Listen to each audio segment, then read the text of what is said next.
تخيل معايا إن الموبايل اللي في إيدك فيه كنز صغير وإنت مش واخد بالك. أنا مش بهزر، ده فيه دهب حقيقي.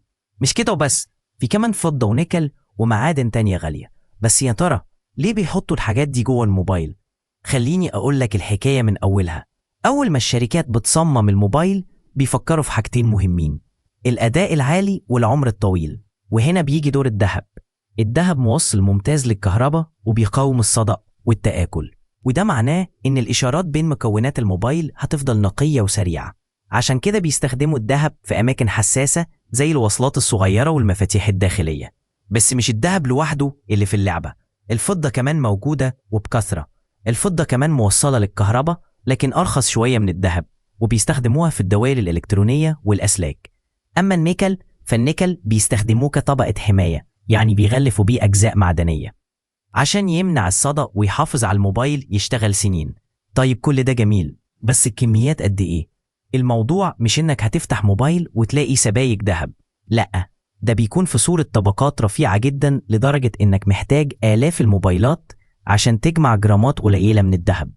لكن لو حسبتها على مستوى ملايين الموبايلات اللي بتتصنع كل سنة، هتلاقي كمية الذهب والفضة والنيكل ضخمة جدا، وده اللي بيخلي إعادة تدوير الموبايلات تجارة مربحة.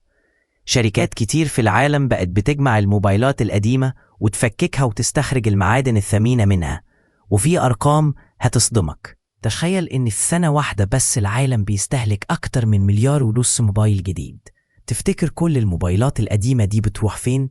للأسف جزء كبير منها بيروح في الزبالة أو بيتخزن في البيوت. لكن في نفس الوقت في شركات ومصانع بتستغل الموضوع، بيجمعوا الموبايلات القديمة من الأسواق ومن برامج الاستبدال، وبيفكوها قطعة قطعة، كل مسمار وكل سلك بيتفصل لوحده، وبيتم فصل المعادن عن البلاستيك والزجاج. وبيتعاملوا مع المكونات دي بحرص شديد، لأن المعادن اللي فيها غالية ومهمة.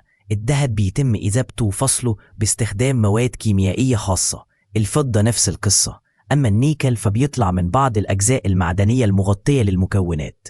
الموضوع مش سهل ومحتاج تقنيات عالية وخبرة كبيرة، وعلشان كده مش أي حد يقدر يستخرج المعادن من الموبايل في البيت، غير إن المواد الكيميائية اللي بيستخدموها خطيرة جدا. الشركات الكبيرة عندها الإمكانيات لحماية العمال والبيئة.